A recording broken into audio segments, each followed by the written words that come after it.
के बड़े नेता आदरणीय राहुल गांधी जी का बिहार की धरती पर हम लोग स्वागत करते हैं, इनका अभिनंदन करते हैं और इनको धन्यवाद देते हैं कि बिहार के किसानों के बीच बैठ करके इन्होंने वार्ता की, जानकारी प्राप्त की और अपनी सुझाव को भी आप लोगों के समक्ष रखने का काम किया।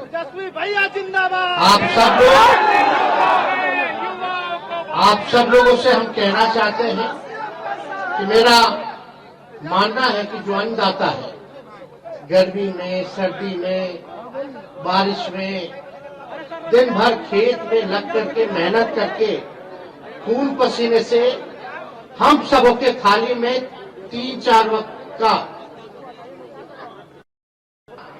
अगर आता है तो वो अन्नदाता की वजह से आता है। तो अगर देश में किसी का भी सबसे ज्यादा औहदा अगर होना चाहिए तो वो किसान भाइयों का औहदा होना चाहिए, हमारे अन्नदाताओं का होना चाहिए, जो हमारा पेट भरने का काम करता है। लेकिन आजकल जो जमाना है, जो आप लोगों को बतलाया जाता है, राहुल गांधी जी ने सच आप लोगों के समक्ष रखा कि मुद्दे की बात नहीं होती है, मोदी जी की बात होती है। मुद्दे की बात होनी चाहिए, किसानों की बात होनी चाहिए। और यही बात अगर हम लोग पूछे, भाई मोदी जी तो कहते थे कि 2022 में आए तो दुगना कर देंगे किसानों का, हुआ कि नहीं हुआ? ये तो बात सामने आ ही गई है कि आए दुगुना तो छोड़िए, गरीब गरीब होता चला गया, अमीर अमीर होता चला गया। ये सच्चाई है, ये बिहार की तो सच्चाई है ही, लेकिन देश की भी सच्चाई है। आज पूरे देश के किसान आंदोलन कर रहे हैं, प्रधानमंत्री जी से 2 मिनट वक्त चाहते हैं कि अपना दुखड़ा जो है वो अपने देश के प्रधानमंत्री के सामने रखें, लेकिन प्रधानमंत्री जी के पास समय नहीं है। वो प्रियंका चोपड़ा से जरूर मिलेंगे,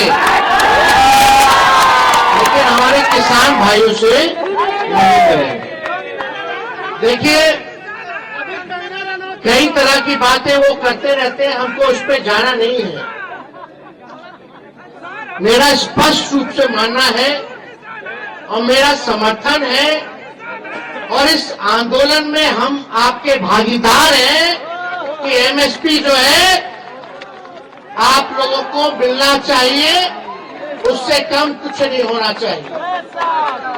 और आप सब लोगों को कहना चाहते हैं कि हम लोगों की कोशिश लालू जी के समय में, राबड़ी जी के समय में बाजार समिति था, मंडी था, वो नीतीश कुमार जी के आने के बाद उन्होंने खत्म कर दिया। और हम लोगों ने कृषि मंत्री भी सुधाकर सिंह जी को बनाने का काम किया था, और लगातार यही बात थी कि भाई कम से कम बाजार समिति मार्केट जो है वो बन जाए। लेकिन आप लोग तो सब लोग अच्छे से जानते हैं हमारे मुख्यमंत्री जी कैसे हैं। वो किसी का सुनना नहीं चाहते, लेकिन फिर भी हमारा महागठबंधन का सरकार था, खुद का नहीं था। और एक हम लोग चाहते थे बड़े लक्ष्य को लेकर के, नीतीश जी ने तो माफी मांगा ही था कि अब दोबारा गलती नहीं करेंगे, मिट्टी में मिल जाएंगे, मर जाएंगे, लेकिन भाजपा में नहीं जाएंगे। तो हम लोग तो भोले भाले लोग हैं, बात जो है समझ में आता है, चलो कोई नहीं, देश में सांप्रदायिक शक्तियों को रोकना है। जो लोग देश में जहर बोने का काम करते हैं, तो इस बार किसी भी कीमत पे, चाहे हमको कितना भी सहना पड़े, कितना भी कुर्बानी देना पड़े, लेकिन नीतीश जी को हम लोग लेकर के चलेंगे और 2024 में बीजेपी को, मोदी जी को सत्ता से बेदखल करने का काम करेंगे। और हम लोगों ने एक थके हुए मुख्यमंत्री को, थके ही हुए हैं ना, चुनाव में क्या कहते थे कि नौकरी अपने बाप के पास से लाएगा पैसा देने के लिए। हमने बोला था कि रिक्त पदे हैं, साइंटिफिक अध्ययन हम लोगों ने कर रखा था कि कौन से डिपार्टमेंट में कितने पदे खाली है। एजेंडा था 10 लाख नौकरी देने का, लेकिन सोचो 17 महीने में हम लोगों ने 5 लाख सरकारी नौकरी देने का काम किया। तो कहीं नहीं है। एक विभाग ने तो 2 लाख से भी ज्यादा सरकारी नौकरी जो है दिया। अब तो तीसरा फेज भी आ गया। और यही नहीं, मुख्यमंत्री जी तो वही स्वास्थ्य विभाग का मेरा फाइल दबा के रखे जाए 1,30,000 लोगों को बहाली जो है निकालना था, लेकिन कई कैबिनेट मीटिंग में नहीं आए।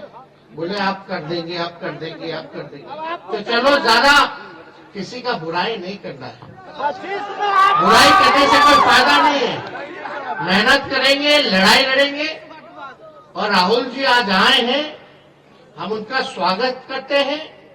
और ये घूम करके देश भर में देश को जोड़ने का काम कर रहे हैं, और ये बहुत जरूरी है।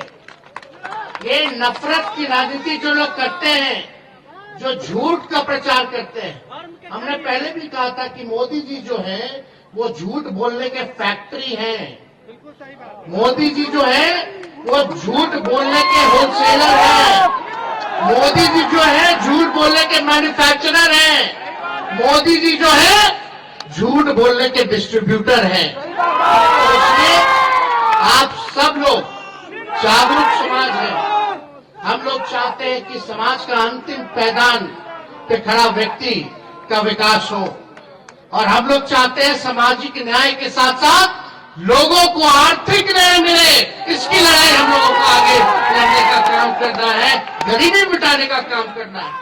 जाति आधारित गणना हम लोगों ने कराया, लेकिन मोदी जी ने तो मना कर दिया था। हम लोग खुद गए थे, मिले थे, बात को रखा था, लेकिन अभी हम लोगों का यही योजना था कि जाति आधारित गणना तो हो गया, कौन समाज का कितना लोग है, लेकिन उसमें ये भी हम लोगों ने निकलवाया कि कौन कितना गरीब है, कौन परिवार जो है भूमिहीन है, कौन परिवार भीख मांग करके गुजारा करता है, किसके पास घर नहीं है, किसके पास रोजगार नहीं है। उनके लिए भी हम लोग आर्थिक मदद का योजना बना रहे थे। जो बेरोजगार होंगे उनको 2 लाख का सहायता हम लोग करने जा रहे थे। जो भूमिहीन थे उनको 1 लाख का मदद कर रहे थे ताकि वो जमीन ले ले, और जिसको घर बनाने का पैसा नहीं उसको 1,20,000 का मदद हम लोग करने जा रहे थे। ये योजना हम लोगों ने बनाया था ताकि किसी भी प्रकार से गरीबी जो है वो कम हो। और इसका कुल जो बजट था लगभग 2.5 लाख हजार करोड़ का जो बजट था। हम लोग मांगते रहे विशेष सहायता मिल जाए भारत सरकार से, डबल इंजन की सरकार है।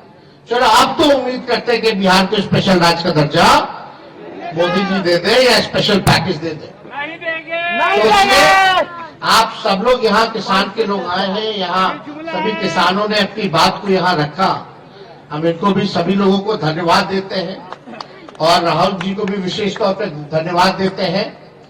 और हम लोग डरने वाले लोग नहीं हैं। राहुल गांधी जी आए थे अभी किशनगंज, कटिहार होते हुए गए। उस दिन एक दिन हमारे पिताजी को बुला लिया गया ईडी ऑफिस, उसके अगले दिन हमको बुला लिया गया।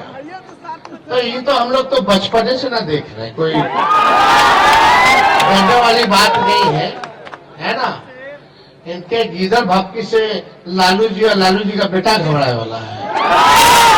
तो आप मजबूत रहिए, आपके अधिकार के लिए, आपके हक के लिए, आपको न्याय दिलाने के लिए, आपको इंसाफ दिलाने के लिए जो खून पसीना बहाने की जरूरत होगी वो हम लोग मिलकर के बहाने का काम करेंगे, ताकि आप लोग आगे बढ़े, आपका तरक्की हो। तो इन्हीं चंद शब्दों के साथ आप सब लोगों को धन्यवाद देते हुए अपनी बात को यही विराम देते हैं। बहुत बहुत